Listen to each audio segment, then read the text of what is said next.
A social services audit reveals gaps in criminal background checks for people involved with the foster care system, and it's now raising questions about how it could happen. And for one lawmaker, the findings are hitting pretty close to home.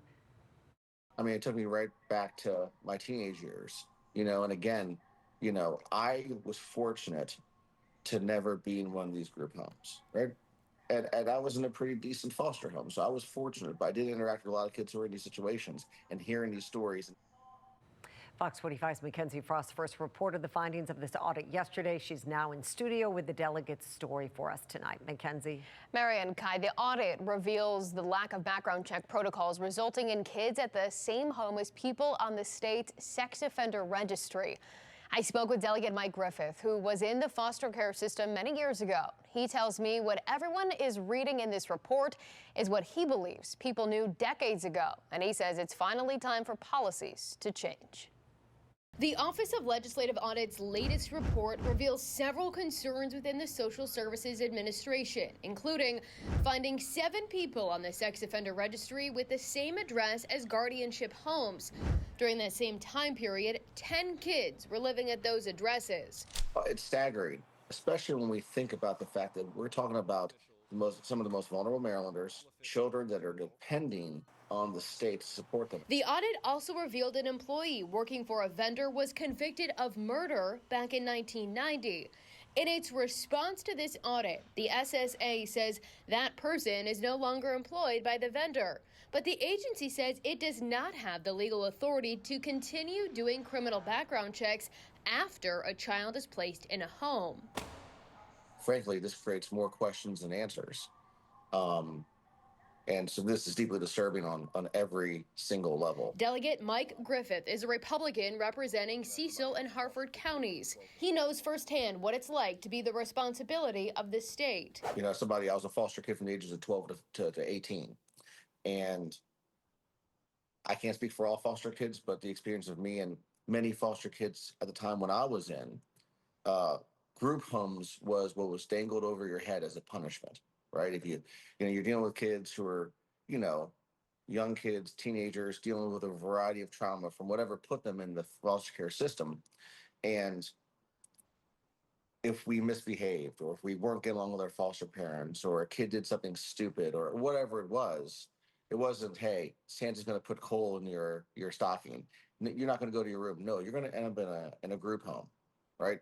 Which means they knew at the time that group homes were not great experiences if they used it as a weapon against us. The audit pointed to years of failed compliance checks, which raises the question of how could these problems continue to go on? It's complacency and indifference, right? We hear a lot of conversations here in Maryland about the most vulnerable populations. Well, when you're talking about foster kids, these are the most vulnerable populations with, in many cases, significant trauma they got to work through. And we're only adding to that trauma because they're already coming out of a situation that's unsafe or untrustworthy.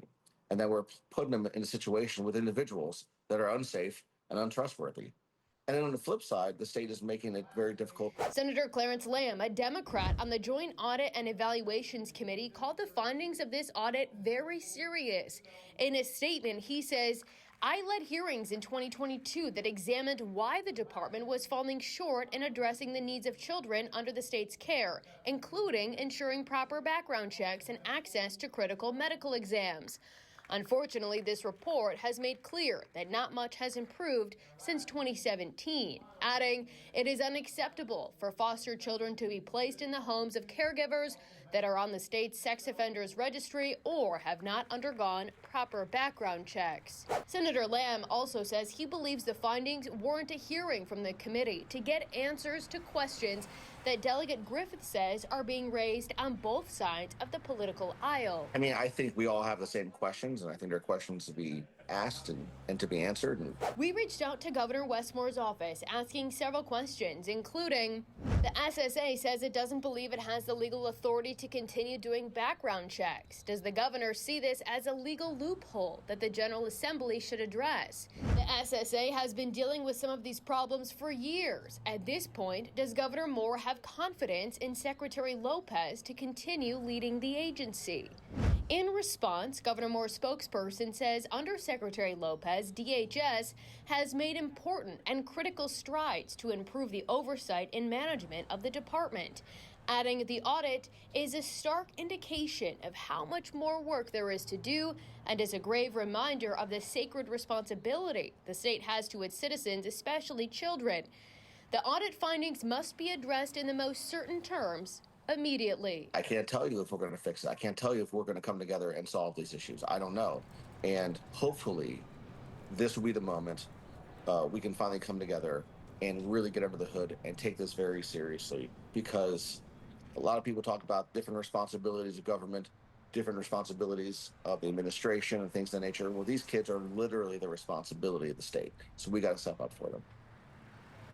Now, right now, it's not clear if or when the Joint Audit and Evaluation Committee will hold a hearing about this latest audit about the Social Services Administration.